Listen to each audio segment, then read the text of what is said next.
It's Friday, June 13th. This is Geekwire TV. Thank you for watching.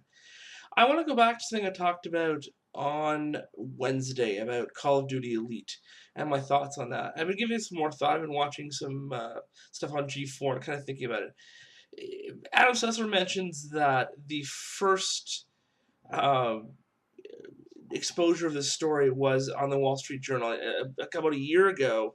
Activision saying that they wanted to kind of find a way to monetize online play, and everyone was freaking out. Oh my God, they're going to charge for multiplayer and whatever, and that hasn't happened, and they're not going to do that.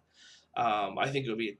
I don't think the market is there for that yet, but it shows that it's a business story. This is a business decision, and I think in my very first show I talked about how I will defend companies for doing business things that make sense. I don't know that this makes sense. I think that they see Call of Duty as their big franchise, and they want to milk it for all it's worth. And I think that's sort of why I'm of the opinion that's why this whole Infinity Ward thing happened. I think that they wanted to take over Infinity Ward and release a lot more games, and now they are. So I think it's kind of the proof is in the pudding there. Um, and I mean, they should offer more. I mean, if they want to make more money, they should sell more games with more content, I guess. It seems to be the logical way to go to me. And I realize a part of it is also this the thing with the GameStops and the EB Games and the other retailers that resell games. The publisher doesn't get any of that money.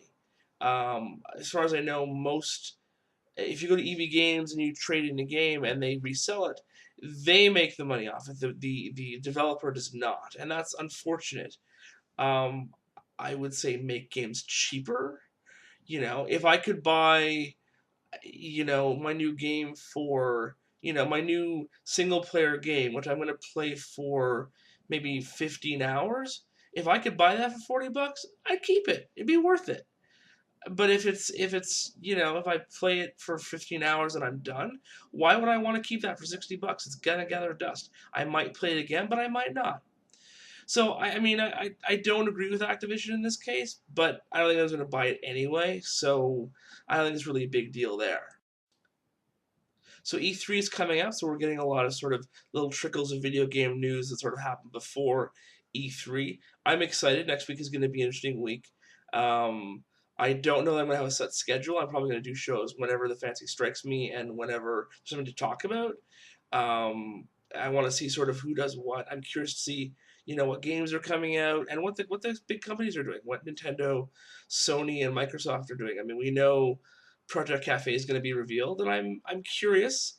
I'm curious to see what it's going to do to the market. I really am. But we're getting some other video game news. Blizzard has invited people over to see StarCraft 2. I watched some of the coverage on G4, and I really enjoyed it. I'm really excited for StarCraft 2. One thing that really pleases me, apparently you're going to have advisors, and this may sound strange to say, but they're going to speak English. They're going to be at least somewhat humanoid, I'm guessing, which is really neat, because the thing I wasn't looking forward to about the Zerg, as much as I may enjoy their gameplay style, I never really enjoyed the Zerg campaigns in StarCraft 1 and Brood War, because it's hard to relate. There's no, I'm not a giant bug that likes to eat people. And the characters were so nefarious and kind of over the top, and not necessarily a good way, that it wasn't enjoyable. So I'm hoping that there's going to be more to it. That I'm also curious to see what the story is going to be like, because the previews we've seen have Kerrigan in her ghost armor with the Zerg hair. So what's up with that? I mean, at the end of StarCraft 2, actually, I'm not going to say because I don't want to spoil it, but I'm curious to see what's going to happen. I'm really excited. I love Blizzard and I love StarCraft. I loved StarCraft 2, so I'm curious to see what's going to happen.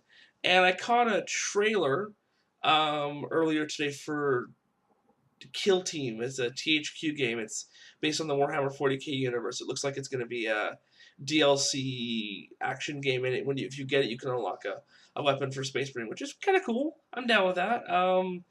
It's funny, I don't enjoy playing 40k. As a general rule, I have a lot of dislike for Games Workshop as a company, but the 40k universe is really cool, and I enjoyed playing Dawn of War 1, and 2, although 2 not so much. And I'm curious to see what we're gonna see in the new games. The universe is always really interesting, and their storylines are always really interesting as well. So I'm curious to see what it's going to be. I'm looking forward to Space Marine, and I'm looking forward to E3 next week to see what comes out and what news we end up seeing.